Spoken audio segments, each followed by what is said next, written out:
우리 하나님께 영광의 박수 올려드립니다. 감사합니다. 우리 예수 부활하셨습니다. 우리 옆에 분들에게 우리 예수 부활하셨습니다 인사 나누시죠. 예수 부활하셨습니다. 예수 다시 사셨습니다. 오늘 예수 사신 것, 여러분 기독교뿐만 아니라 모든 인류에게 큰 소망입니다. 우리 하나님께서 저와 여러분들에게도 큰 힘이 되어주시고 위로가 되실 줄 믿습니다. 사실 기독교가 탄생하게 된 것은 예수 부활 때문입니다. 예수 부활이 없다면 기독교는 탄생하지 않았을 겁니다. 그리고 예수께서 죽었다가 다시 살아났다라고 하는 세상 사람들이 말하는 것처럼 에이 말도 안 돼. 안 믿을 것 같은데요. 이게 정말 우리에게 소망이 되었고 힘이 되었고 인류 역사를 바꾸어 오늘까지 오게 되었던 겁니다.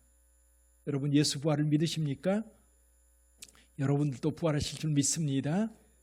예수를 믿는 자들은 영생한다 말씀하셨고 이 땅의 삶은 출생에서 죽을 때까지 시간이 있어요. 그러나 예수께서 다시 사심으로 인하여 우리에게 영원한 생명을 주셨기에 저와 여러분들은 영원히 살게 되는 줄 믿습니다. 또 한 가지 매우 중요한 게 있어요.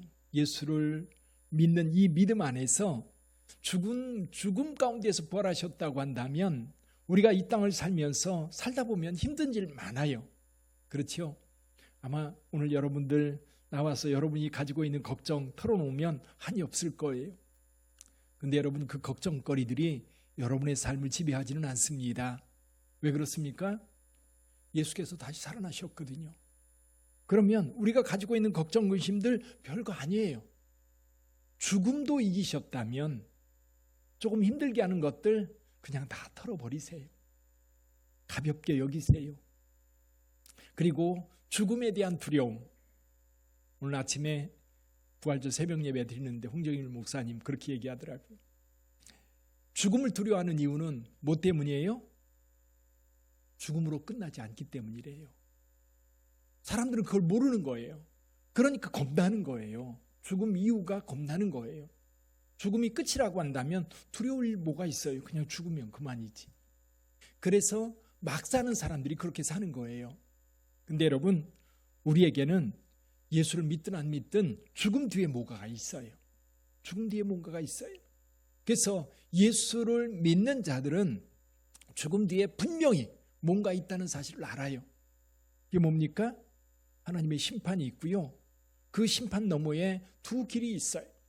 하나는 천국의 길이 있고 하나는 지옥의 길이 있고. 그러면 우리가 어느 길로 갈 것인가 분명히 아는 사람들은 두려워하지 않습니다. 근데 어디로 갈지 모르는 사람들은 겁나는 거예요. 겁나요. 죽음이 겁나고 사는 게 겁난 거예요. 그래서 세상에서 좀 이걸 극복해 보려고 사람들은 나름대로 건강에 엄청 신경 씁니다. 나름대로 돈 좀 모아가지고 걱정 없이 살려고 얼마나 애쓰는지 몰라요. 근데요, 죽음 앞에서 이건 뭐예요? 아무것도 아니에요. 죽음 앞에서 이건 아무것도 아니에요. 그래서 예수께서 부활하신 이것이 오늘 우리 모두에게 소망이고 힘이고 능력인 거예요. 예수 부활을 믿으시고 영생하시는 여러분 되시기를 주님의 이름으로 축원합니다. 그럼 예수 부활은 죽은 다음에 저 천국에서만 누리는 복일까요? 아니요. 예수 부활은 오늘 저와 여러분들이 누릴 복이기도 합니다. 할렐루야. 오늘 본문의 말씀, 오늘 부활에 대한 메시지를 전하는데 이사야서를 읽었어요. 이사야서. 오늘 본문의 말씀 가운데에 새하늘과 새 땅이라고 하는 말이 있습니다. 새하늘과 새 땅. 많이 들어보셨지요? 근데요, 새하늘과 새 땅이 성경에 딱 4번 나와요. 딱 4번 나오는데 그 새하늘과 새 땅, 2번은 이사야서에 나오고요. 2번은 베드로 후서와 요한계시록에 나와요. 그럼 여기 이사야서 65장 17절에 보면 보라 내가 새하늘과 새 땅을 창조하나니 이전 것은 기억되거나 마음에 생각나지 아니할 것이라. 근데 66장 22절에 보면 또 나와요. 66장 22절 내가 지을 새하늘과 새 땅이 내 앞에 항상 있는 것 같이 너희 자손과 너희 이름이 항상 있으리라. 여호와의 말이니라. 할렐루야. 새하늘과 새 땅, 구약에 2번 나오고요, 또 신약에 2번 나오는데 베드로 후서 3장 13절을 한번 볼까요? 같이 한번 읽어보죠. 우리는 그의 약속대로 의가 있는 곳인 새하늘과 새 땅을 바라보는도다. 할렐루야. 새하늘과 새 땅을 바라본대. 또 한 곳이 있어요. 요한계시록 21장 1절입니다. 거기도 같이 읽어볼까요? 또 내가 새하늘과 새 땅을 보니 처음 하늘과 처음 땅이 없어졌고 바다도 다시 있지 않더라. 그러니까 여러분, 베드로 후서에 나오는 새하늘과 새 땅과 요한계시록에 나오는 새하늘 새 땅은 같은 거예요. 근데 여기 나오는 새하늘 새 땅은 언제 이루어질까요? 마지막 때. 우리 예수님께서 공중 강림하시고 이제 지상에 강림하시면서 이 땅에 하나님의 왕국이 될 거예요. 천년 왕국이 이루어질 텐데 그때 그것을 새하늘과 새 땅이라고 말씀하고 있어요. 그러니까 베드로후서나 요한계시록에서 말씀하고 있는 새하늘과 새 땅은 세상 끝에 이루어질 거예요. 세상 끝에 우리 가운데 이루어질 겁니다. 할렐루야. 그 땅에 다 들어가시기 바랍니다. 그 땅에 여러분들도 다 있을 거예요. 거기서 못 없으면 큰일 납니다. 그렇죠? 그때도 우리가 그 새하늘과 새 땅이 여러분이 누릴 땅이라고 하는 것을 기억하시기를 주님의 이름으로 축원합니다. 그런데 오늘 본문의 말씀, 이사야서의 말씀은 좀 달라요. 느낌이 좀 달라요. 그리고 여기 새하늘과 새 땅을 통해서 우리에게 주어지는 은혜들이 있는데 그 은혜가 오늘 우리의 삶 속에 이루어진다는 사실을 알려줘요. 오늘 우리의 삶 속에. 자, 지금 이사야 선지자가 예언하고 있는 이때에 유다 백성들의 삶은 어땠을까요? 그들의 삶 정말 힘들고 어려웠어요. 나라는 없습니다. 바사라고 하는 나라가 지배하고 있는 그때에, 그러다 보니까 이 거대한 바사 제국의 조그마한 지역의 한 속주에 불과한 거예요. 그들 나름대로 민족성을 가지고 하나님을 예배하며 살지만 여러분, 사는 것이 사는 게 아니었어요. 소망 없고, 또 그들 스스로 그들의 힘을 가지고 그들 스스로 자기들의 삶을 만들어가기도 너무너무 힘든 상황. 또 주변의 다른 민족들은 끊임없이 도전합니다. 유대인들을 멸시합니다. 또 유대인들을 파괴해서 이 땅에서 사라지게 하려고 하는 무리들이 너무 많은 거예요. 그러다 보니까 어떻게 살아야 될지 두려움 가운데 있는 거예요. 그런 상황에서 이사야 선지자가 오늘 이 말씀을 선포하고 있습니다. 유다 백성들에게 주시는 말씀이에요. 1차는 유다 백성들에게 뭐라고 말씀하셔요? 하나님께서 말씀합니다. 내가 새하늘과 새 땅을 창조하느니 이전 것은 기억되거나 마음에 생각나지 아니할 것이라. 그러면서 이렇게 말씀하세요. 너희는 내가 창조하는 것으로 말미암아 영원히 기뻐하며 즐거워할지어다. 그래서 여기 하나님께서 새하늘과 새 땅을 창조한다고 말씀하시는데 새하늘과 새 땅에 4가지 특징이 있어요. 4가지 특징. 첫 번째는요, 기쁨이에요. 기쁨. 어떠세요? 여러분의 마음속에 지금 기쁨이 있습니까? 아멘 소리가 너무 적어요.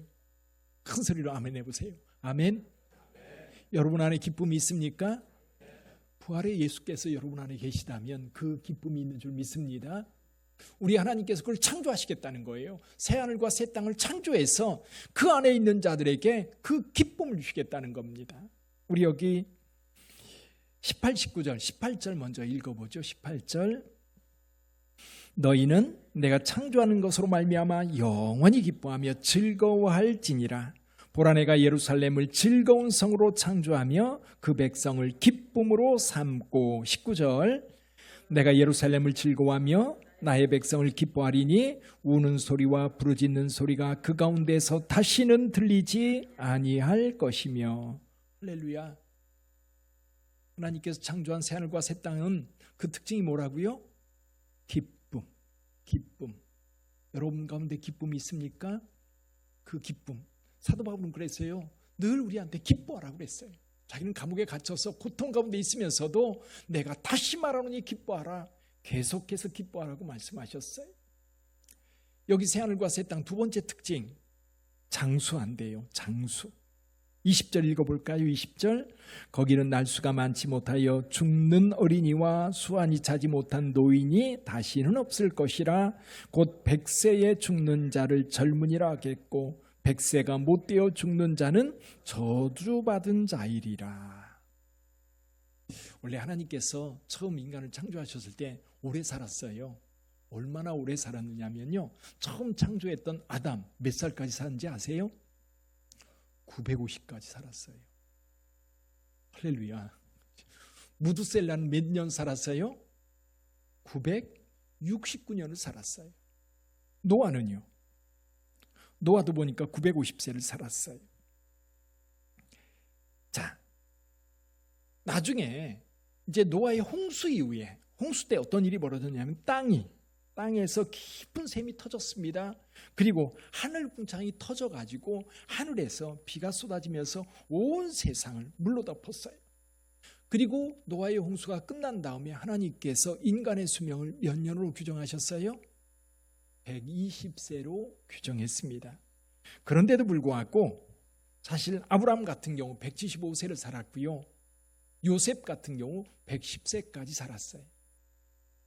그러고 나서 인간의 삶은 정말로 급속도로 수명이 짧아지는데 시편 90편 보니까 이렇게 말합니다. 우리의 연수가 70이요 강건하면 80이라도 그 연수에 자라는 수고와 슬픔뿐이요 신속히 가니 우리가 날아가나이다. 보통 이때도 70이고 강건하면 80이다. 근데 요즘에는 80은 넘은 것 같아요. 보니까 저희 부모 세대가 90을 사시더라고요. 저희 부모 세대. 여기 가까이 계신 그 예성 목사님 은퇴하셨어요. 은퇴하셔서 요즘 어떻게 지내세요? 그랬더니 어머니 찾아뵙고 살지요 그러시더라고요. 어머니가 몇 세인데요? 99세. 여전히 정정하신 거예요. 오히려 아들보다 더 정정하신 것 같아요. 우리나라도요, 수명이 벌써 여성 같은 경우는 평균 수명이 86세, 그리고 남성은 80세라고 합니다. 그리고 2030년이 되면 2030년에 태어나는 한국 여성 기대 수명이 90세라고 그래요. 그래서 그때쯤 되면 세계 1위가 될 거라고 그래요. 근데 이제 노아의 홍수 이후에 120까지 사는 것에 대해서 이제 어느 정도 지금 점점 거기에 맞춰져 가는 것 같아요. 이제 여기 보니까 새하늘과 새 땅에서는 여기 100세가 안 되면 저주받은 자다, 그렇게 얘기가 나올 정도로 오래 산다고 말씀하고 있어요. 세 번째는 여기에 산업, 자기가 행하는 모든 일이 잘 될 거라고 말씀합니다. 그래서 자기가 건축한 데에 자기가 살고 다른 사람이 거기에 살지 않을 거라고 말합니다. 그리고 내가 심은 것을 내가 먹는다. 내가 수고한 대로 얻게 될 거라는 거지요. 그러면서 23절 같이 한번 읽어볼까요? 23절 같이 읽어봅니다. 그들의 수고가 헛되지 않겠고 그들이 생산한 것이 재난을 당하지 아니하리니 그들은 여호와의 복된 자의 자손이요 그들의 후손도 그들과 같을 것임이라. 할렐루야. 제가 이제 성도님들을 위해 새벽마다 기도할 때마다 이제 우리 성도들이 직장에서와 사업이 잘 되기를 늘 기도하거든요. 하나님께서 잘 되게 하실 줄 믿습니다. 어렵고 힘든 일 있어요. 그럼에도 불구하고 하나님이 붙잡아 주세요. 여기가 막히는 것 같으면 또 다른 길을 열어주시고 여기가 잘 안 되는 것 같으면 또 다른 일을 열어주셔서 하나님께서 여러분들을 늘 힘있게 강하게 인도하시는 줄 믿습니다. 하나님께서 새하늘과 새 땅이 되면 그들이 하는 일대로 복을 받을 거라는 거예요. 수고한 대로 복을 받을 것이다. 또 한 가지 하나님께서 새하늘과 새 땅을 통해서 주신 은혜가 있는데 그게 뭐냐면 평화예요. 평화. 우리 25절을 한번 읽어보죠. 25절 같이 읽어봅니다. 이리와 어린 양이 함께 먹을 것이며 사자가 소처럼 씹을 먹을 것이며 그걸 양식으로 삼을 것이니 이는 성산에서는 해함도 없겠고 상함도 없으리라 여호와께서 말씀하시니라. 아멘. 이 네 가지 특징이 있는데요. 근데 여기 더 중요한 게 한 가지가 있어요. 24절 말씀이에요. 같이 읽어봅니다. 그들이 부르기 전에 내가 응답하겠고 그들이 말을 마치기 전에 내가 들을 것이며. 우리 하나님께서 함께하는 삶, 그것이 바로 새하늘과 새 땅입니다. 그 새하늘과 새 땅을 유다 백성들에게 주시겠다는 거예요. 할렐루야. 언제 주실까요? 언제 주실까요? 그게 문제죠. 그렇죠? 우리가 죽은 다음에 먼 후세대에 준다면 좀 그렇잖아요. 사실 이사야가 예언할 때에 그때 그 백성들은 이사야가 예언한 새하늘과 새 땅이 뭔지 몰랐어요. 근데 우리 하나님께서 그 새하늘과 새 땅을 주시리라 확신하고 그들은 꿈꾸며 기다렸을 거예요. 근데요, 이 하나님께서 이 새하늘과 새 땅을 주시고 싶은데 그게 안 되는 거예요. 안 되는 이유가 있습니다. 그게 뭐냐면 하나님의 분노예요. 하나님의 분노. 뭐 때문에 분노하실까요? 하나님께서 그 백성들의 죄 때문에 여전히 분노하고 계시거든요. 이 문제가 해결되지 않으면 하나님의 나라는 우리 가운데 이루어지지 않을 겁니다. 새하늘과 새 땅은 우리 가운데 성취되지 않을 거예요. 하나님의 분노. 그게 뭐지요? 맥스 루케이도라고 하는 사람은 인간의 분노와 하나님의 분노가 다르다고 이야기를 해요. 인간의 분노 어떤 거지요? 인간의 분노는 전형적으로 자기 때문에 생겨나 성질을 부리며 폭력으로 터지는 경향이 있다. 우리는 누가 나를 얕보거나 무시하거나 속일 때 발끈한다. 이것이 인간의 분노다. 그렇죠? 여러분들이 살면서 얼마 만에 한 번씩 그런 분노를 여러분의 속에서 이렇게 끌어오릅니까? 이게요, 저도 하나님 앞에 기도하고 말씀 전하는 목사임에도 불구하고 속에서 욱하고 올라올 때가 종종 있어요. 열받을 때 있어요. 물론 이제 좀 자제해서 그걸 다른 사람에게 이렇게 터뜨리지는 않으려고 애를 쓰는데 속에서 일어나는 거 어떻게 잘 안 돼. 그렇죠? 자, 우리의 분노는 그렇습니다. 누가 열받게 하는 거예요. 그러면 그걸 이렇게 다스려야 되는데 이게 잘 안 되는 거예요. 근데 하나님의 분노는 어떤 분노일까요? 하나님의 분노. 맥스 루케이도 목사님이 이렇게 얘기합니다. 하나님의 분노는 그렇지 않다. 하나님은 자기 뜻대로 안 된다고 화내시는 분이 아니다. 그분이 노하시는 것은 불순종이 언제나 자멸을 낳는다는 것을 너무나 잘 아시기 때문이다. 자식이 자해를 하는데 옆에서 보고만 있을 아버지가 누가 있겠는가?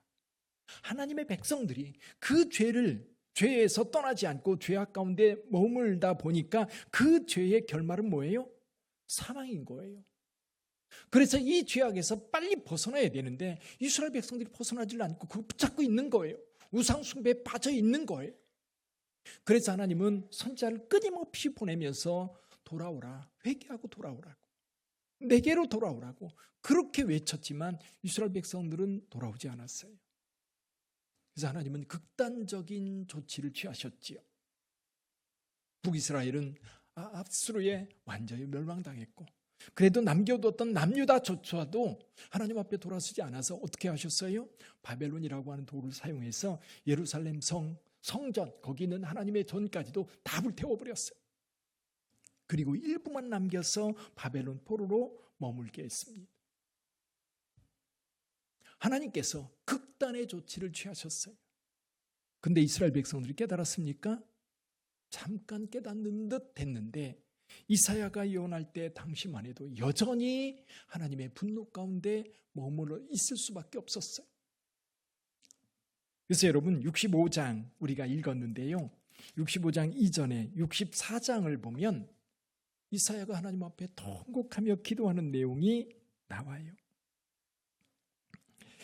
5절에 보면 64장 5절에 보면 이렇게 얘기합니다. 주께서 기쁘게 공의를 행하시는 자와 주의 길에서 주를 기억하는 자를 선대하시거늘 우리가 범죄함으로 주께서 진노하셨사오며 이 현상이 이미 오래되었사오니 우리가 어찌 구원을 얻을 수 있으리까? 이사야가 통탄을 하는 거예요. 이 문제, 여호와의 분노가 잠재워져야만 새하늘과 새 땅이 이루어지는 거예요. 할렐루야. 그때가 언제예요? 그때가 언제일까? 마가복음 1장 15절을 한번 볼까요? 마가복음 1장 15절 같이 한번 읽어봅니다. 이르시되 때가 찼고 하나님의 나라가 가까이 왔으니 회개하고 복음을 믿으라 하시더라. 아멘. 이사야가 예언한 지 수백 년이 지난 다음에 하나님의 말씀이 선포되고 있습니다. 때가 찼고 하나님의 나라가 가까웠으니 회개하고 복음을 믿으라 하시더라. 때가 찼어요. 때가 찼어요. 때가 되었어요. 어느 때입니까? 하나님의 아들이 우리 가운데 오셨고 하나님의 아들이 하나님의 분노를 안고 십자가에서 우리의 모든 죄를 담당하시고 마침내 사흘 만에 죽은 자 가운데서 부활하셨어요. 그때예요. 그때. 할렐루야. 예수께서 십자가에서 우리의 모든 죄를 담당하실 때 하나님의 분노가 사실 그 십자가에 다 쏟아진 거예요. 다 거기에 부어진 거예요. 이제 예수 안에서 이제 우리에게 쏟아질 그 하나님의 진노는 십자가에 다 쏟아 부어졌기 때문에 우리에게는 하나님의 은혜만 남는 겁니다. 우리 하나님의 아들 예수께서 그걸 담당해 주셨기 때문에 내가 그 십자가에 달려서 그 고난을 당해야 되는데 주님께서 다 당하셨어요. 그때가 된 거예요. 그리고 예수께서 부활하심으로 이제 저와 여러분들에게 새 생명이 주어진 겁니다. 새 하늘과 새 땅이 시작된 거예요. 예수 안에서 시작된 거예요. 예수 안에서 열린 거예요. 예수 안에서 우리는 새 하늘과 새 땅을 맛보고 있는 거예요. 물론 아직 완성되지 않았어요. 언제 완성될 거예요? 이제 예수께서 다시 오실 때 완성될 거예요. 베드로후서와 그리고 요한계시록에서 말씀하고 있는 그때, 그건 완성이에요. 완성. 그러니까 이사야가 예언하고 있는 새하늘과 새 땅의 시작점, 그게 언제예요? 예수께서 우리 가운데 오셔서 우리 죄를 담당하시고 부활하셨을 때, 그때부터 하나님의 나라가 우리 가운데 이루어지게 된 거예요. 할렐루야. 예수 부활은요, 그냥 한 사람의 부활로 끝나지 않습니다. 예수 부활을 통해서 하나님께서는 새 백성들, 하나님 나라 새 백성들을 창조하시는데 그 창조하기 전에 새하늘과 새 땅을 먼저 만드시고 그 새하늘과 새 땅에 저와 여러분들 예수를 믿어 하나님의 거룩한 백성이 된 자들이 그 나라의 그 통치 가운데 살아가게 된 거예요. 할렐루야. 그 은혜가 여러분 가운데 있는 줄 믿습니다. 이미 시작되었어요. 이미 여러분 가운데 시작되었어요. 여러분 예수 믿을 때 우리 가운데 예수 믿는 자들의 특징이 뭐예요? 기쁨이에요. 기쁨. 예수 믿으면서 늘 분이 차 있다면 예수 안 믿는 거예요. 왜? 예수의 은혜가 그 가운데 머물러 있을 수가 없는 거거든요. 예수를 믿는다면 예수의 은혜가 내 속에 있어서 내 감정을 컨트롤할 수 있어요. 그래서 슬픈 일이 있을 때에도 기뻐할 수 있어요. 분노가 날 때에도 다스릴 수 있어요. 예수 믿으면 하나님의 나라가 내 가운데 이루어진 거예요. 새 창조가 된 거예요. 그리고 하나님의 나라가 우리 가운데 이루어져서 예수 믿고 부활을 믿는다고 한다면 장수요? 이 땅에서 120년 사는 거예요? 그거 아무것도 아니에요. 우리는 예수 믿고 영생할 거예요. 죽는 거 두려워하지 마세요. 겁내지 마세요. 누구나 다 죽어요. 여러분, 예수를 믿는 자에게는 영생이 있는 줄 믿습니다. 우리 이 땅에 살 때에 건강 때문에 노심초사하는데 왜 노심초사하지요? 병들어 죽을까 봐. 근데 아무 때 죽어도 죽거든요. 너무 걱정하지 마세요. 주님이 부르시면 기쁘게 갈 거예요. 가끔 저도 상상해봐요. 수술하다가 이제 마취합니다. 얼마 전에도 수술을 한번 했는데요. 그게 이제 수술실에 이렇게 들어가는데 마취하기 전까지 정신이 멀쩡하잖아요. 근데 이제 수술할 때마다 이제 의사들이 꼭 사인을 받는 게 있어요. 쭉 있는데 거기 그중 항목 중에 하나가 뭐냐면 마취했다 안 깨어날 수 있어요. 그럼 어떻게 되는 거죠? 죽는 거예요. 근데 겁나요, 안 나요? 전 겁 안 나더라고요. 그냥 가면 오히려 더 좋을 것 같아. 그죠? 그냥 편안하게. 여러분, 두려워하지 마세요. 두려워하지 마세요. 예수께서 죽은 자 가운데에서 다시 살아나셨다면 죽음 권세를 이기셨기 때문에 이제는 죽음이 우리를 지배하지 못해요. 뿐만 아니라 예수 믿으면 다 잘 돼요. 저는 새벽마다 기도합니다. 우리 성도들의 직장과 사업이 잘 되기를 기도하는데 우리 하나님께서 여러분들의 삶을 형통하게 할 거예요. 너무 걱정하지 마세요. 하나님께서 새 직장 주실 거예요. 여기 힘들고 지치면 여러분 악한 자와 너무 오래 있지 마세요. 사표 낸다고 여러분 굶기지 않으세요. 새 길을 열어주세요. 또 여러분들이 잘 안 된다고 지치고 낙심하고 우울해하지 마세요. 우리 하나님께서는 새로운 길을 열어주실 거예요. 그래서 저와 여러분들의 마음에 평안이 있는 거예요. 부활하신 예수님께서 제자들에게 평안할지어다. 너희에게 평강이 있을지어다. 제자들은 두려워했거든요.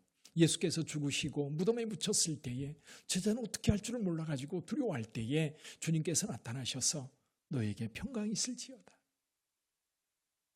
우리 하나님의 평강이 여러분들 가운데 있는 줄 믿습니다. 부활하신 예수님, 그분을 믿는 자에게 여러분에게 은혜가 있는 거예요. 여러분, 새하늘 새 땅 언제 이루어졌어요? 예수께서 죽으시고 부활하셨을 때에 새하늘과 새 땅이 열린 거예요. 열렸어요. 그래서 예수 안에 있는 자들은 이제 새로운 피조물이 된 거예요. 우리 고린도후서 5장 17절 같이 읽어볼까요? 고린도후서 5장 17절입니다. 그런즉 누구든지 그리스도 안에 있으면 이전 것은 지나갔으니 보라 새 것이 되었도다. 할렐루야. 여러분, 새 것이 된 줄 믿습니다. 새 하늘과 새 땅, 새 창조가 우리 가운데 이루어진 거예요. 이전의 사람이 아니에요. 예수 믿기 전에 있었던 내가 아니라 예수 안에서 새 사람이 된 거예요. 새 창조가 이루어진 거예요. 이제 예수 안에서 여러분 힘있게 사세요. 세상 살면 낙심하지 마시고요. 남 부러워하지 마시고요. 여러분, 세상 사람 날 부러워 아니하여도 나도 세상 사람 부럽지 않네. 당당하게 자신감 있게 사세요. 우리에게는 부활한 예수께서 계셔요. 부활하신 예수님. 그분이 여러분의 삶을 지켜주시고 여러분의 삶을 힘있게 하실 줄 믿습니다. 그 부활하신 주님. 오늘 부활절이에요. 부활의 은혜가 인류에게 소망이 되고 힘이 되는 것은 결국 죽음의 권세를 이겼기 때문이에요. 이제는 그 은혜 안에 있으면 여러분 자질구레한 우리를 낙심하게 만드는 그것들은 별거 아니에요. 그래서 이사야가 예언했던 이것이 예수 안에서 성취되었고 그리고 그 은혜가 오늘 우리에게 있는 겁니다. 아직은 완성되지 않았어요.